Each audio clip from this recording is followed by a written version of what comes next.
Okay, we had the new parts come through from the factory. We'll get them on the car ahead of FP1. Hello YouTubers and welcome aboard. I am Noob Flyboy X and welcome back to F1 2018 Career Mode. This is Part 5 and the Spanish Grand Prix. We have a few parts come in, a minor aerodynamics upgrade for the car. We're still at the bottom of the pack, but any progress is helpful as we head on to the following races. We'll get started straight away here, right at the beginning of FP1. This was my first time getting control of the car on the Spanish Grand Prix circuit, and we've lost the back end into the gravel. That set the pattern, unfortunately, for that corner the whole weekend. That's a very, very slippery corner. I was able to get it a little bit better as the weekend progressed, but still not as well as the AI were taking it. It's a bit unfortunate, but we still qualified relatively well. More on that later. Now it's time for a lap, a tour of the Spanish International Grand Prix circuit. Coming down here on the front straight away as we do our tire wear program into the first heavy braking zone here of turn 1. I'm taking it a little conservative just to make sure that the tires don't wear excessively as per the program. Up this way to turn 3, full throttle as we bank hard to the right, a bit off the racing line, but through that fast curve we're able to make up for our conservative pace early on. This is a very, very fast circuit with a good deal of high-speed corners, so there's a bit of wear that gets imparted on the tires after not too long. Fortunately, though, we're looking pretty good as of right now with the marker well into the purple section. Coming down here, this is another slippery section here, taking it still fairly slow and cautious, so you don't see much of that just yet. Up next is the back straightaway as we go to the right onto it. Second DRS zone open. There's a good passing opportunity here with that DRS into this bit of a, it's fairly small for a hairpin, but it's not bad. And just up here is the slippery section. You see here I'm still having problems with it as I lose the back end a little bit, but get it under control this time. Coming around this way in the final sector of the track. Next up is the chicane. As we go through here, it's a quick left then right. It's hard for me to hold speed through here, but I manage it all right. Still good for our timing of this evaluation, and our tire wear is well in the purple. We are doing absolutely fine on that for this session. That was pretty much the end of the exciting things for the first couple practice sessions. Q2, or rather FP2 was uneventful. FP3 was a bit more eventful. I'd been fiddling with setups for the car all weekend, trying to figure out something faster than the generic stuff. I couldn't get anything faster than the default setting, and I was getting concerned, and I wasn't sure as to why, but now is when I figure it out. I had worn my tires into the ground, and now my front right, or front left, excuse me, has a puncture. That is, that's why I was going so slowly. It wasn't anything to do with the setup at all. It's purely my own mistake. And I'm not sure if it's this or something else, but this will actually award me a penalty. I don't know why. Fortunately, I am able at least to limp it back to the pit lane and get off these tires when my friend and I notice something kind of funny. Why are you putting a tire blanket back on the deflated tire? F1 2018 presents Logic! No refunds. So with that mishap sorted at the end of FP3, normally it would be on to qualifying, but strangely I actually didn't manage to record any of my qualifying sessions. I'm not sure why, so it'll be straight on to the race. What I will tell you about qualifying is that I had a penalty. I qualified 9th, but got dropped with that 5th place penalty to 14th. But here's the start of the race. It's 5 red lights, and away we go. Sebastian Vettel from pole position makes a good getaway. Lewis Hamilton is alongside him. One of the main winners early on, Valtteri Bottas, is a ways down the field. I am, of course, as well there, getting swamped as usual. We get up to the back there of that Sauber as we head through turn 1 and begin battling with that Force India of Esteban Ocon. Get him pretty nicely. Hang it around through turn 3, neatly onto the back of Brendan Hartley and Charles Leclerc's Sauber. We go to the inside for the following turn. Good overtaking opportunity on the first lap as the AI bunch up in that train there. And we end up back in our starting position of 14th. So we've made a good start there. We're not done yet, though, as we dive past both the McLaren of Stoffel Van Dorn and the second Force India of Sergio Perez. We find ourselves right on the back of Romain Grosjean and his teammate in the second Haas, Kevin Magnussen. Magnussen is my rival so far this season. I selected him actually just earlier this weekend, and I'd like to get a good start to the rivalry here. So I need to get past his teammate Roman Grosjean, and then pass him as well. Grosjean defends the inside as we come down to the back straight, the end of the back straight there into the corner. Shoves me out a little narrow, so I don't get a very good launch out of that corner into this corner here. Managed to prevent the slide of the back tires though. Trying to catch up to the Frenchman so I can pass him and have a go at his teammate.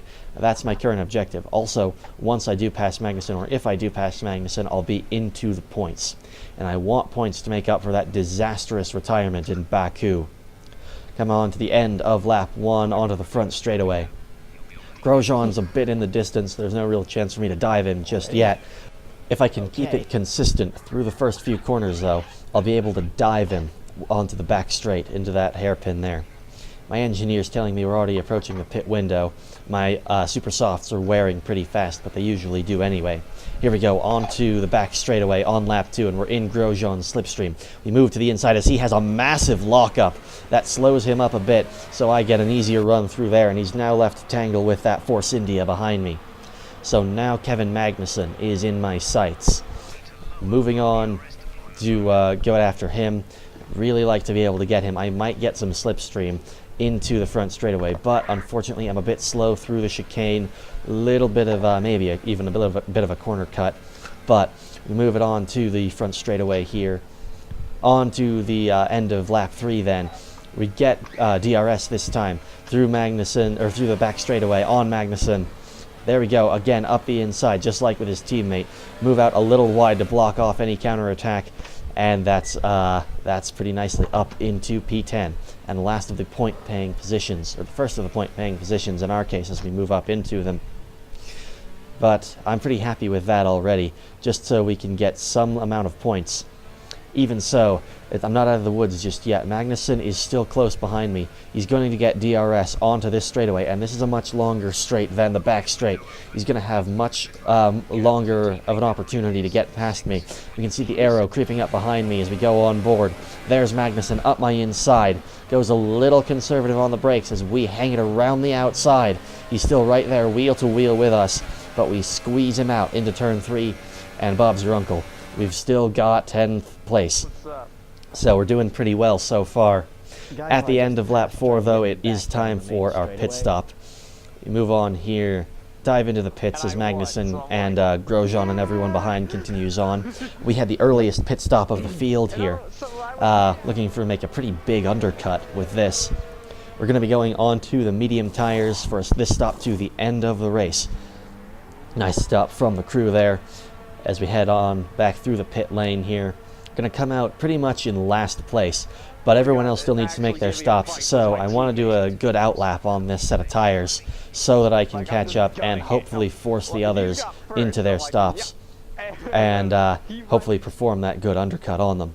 Coming along here though to the end of lap 6, one lap later, we notice a little bit of a problem as we come through this corner. We have a yellow flag, and there's Kevin Magnussen, my rival, out of the race, parked up in the gravel over there on the left. And apparently Marcus Ericsson is out of the race as well, and there he is just in front of us, parked up just before the chicane. I'm not sure what happened at this point. It looks like from where they are, it's just mechanical failures, but the fact that their retirements are so close to each other and so close in time, I'm thinking it might have been an impact.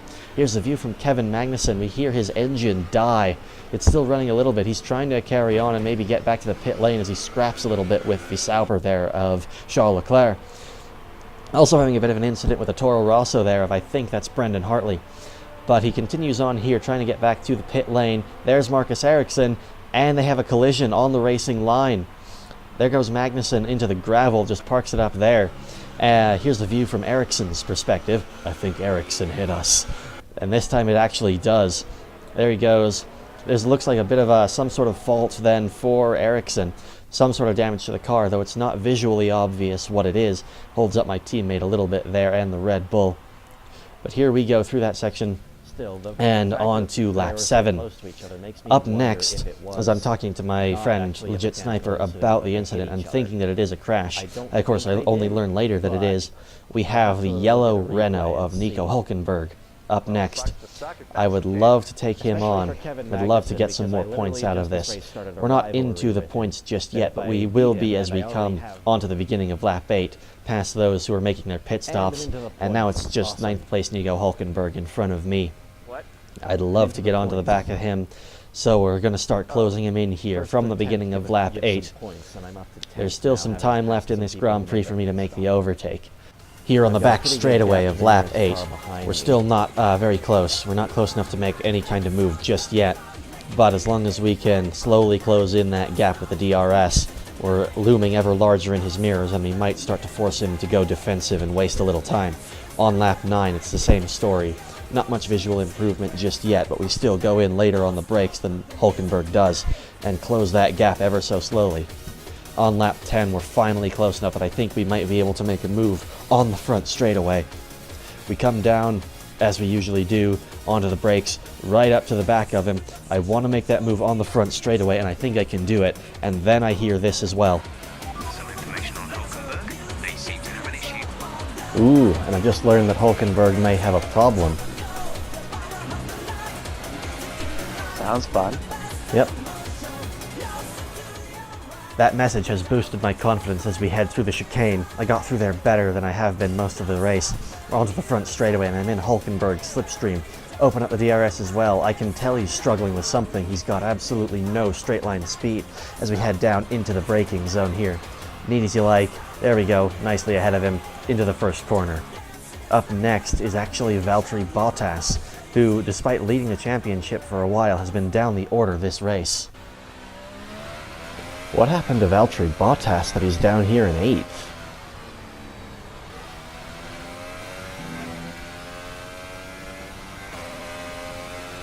Shenanigans by the sound of it.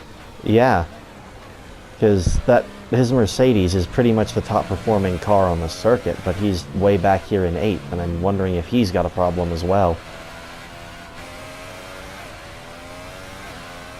Well, I got 6 laps to catch him, and catch him is exactly what we start to do. Even though it takes us from lap 11 all the way up to lap 14, we're finally starting to see some improvement. Hulkenberg has disappeared into the distance behind us and has actually been taken by Sergio Perez as well. Here we go, we can see Bottas there, just ahead of us, that next car.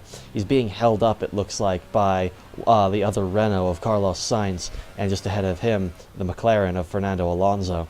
We come through here. I want a good exit, but unfortunately I turn in a little early and we're slow through the chicane.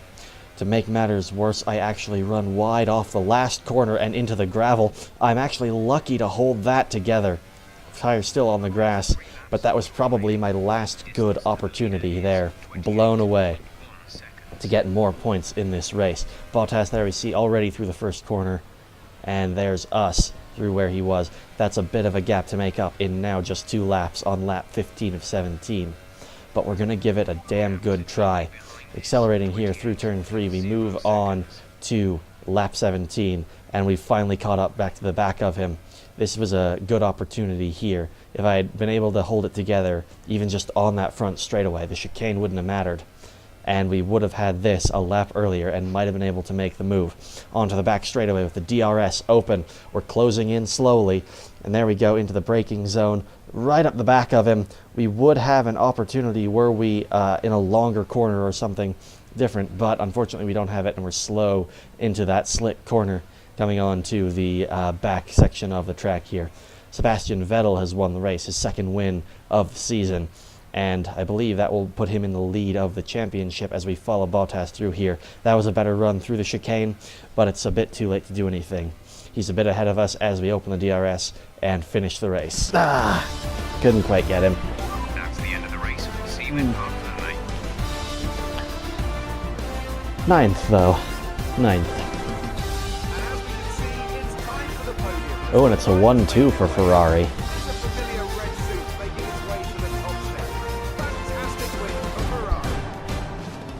An excellent win then for the team from Maranello. A 1-2 for Sebastian Vettel and Kimi Räikkönen, and Daniel Ricciardo's Red Bull joining 2 Ferraris on the podium. For us, it's 9th place and 2 points, and my confidence is restored from Baku. We're ready to head on to the next race, and my confidence is boosted even a little more with a statement from Anthony Davidson. Now then, Anthony Anthony Davidson, who was your driver of the day?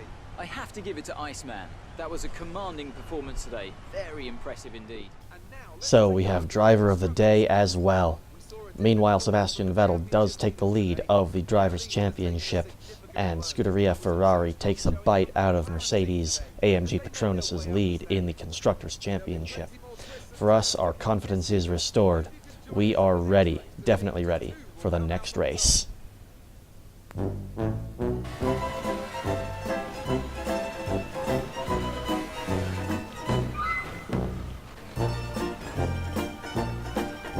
Or so I thought. Thank you for watching, and have a nice day.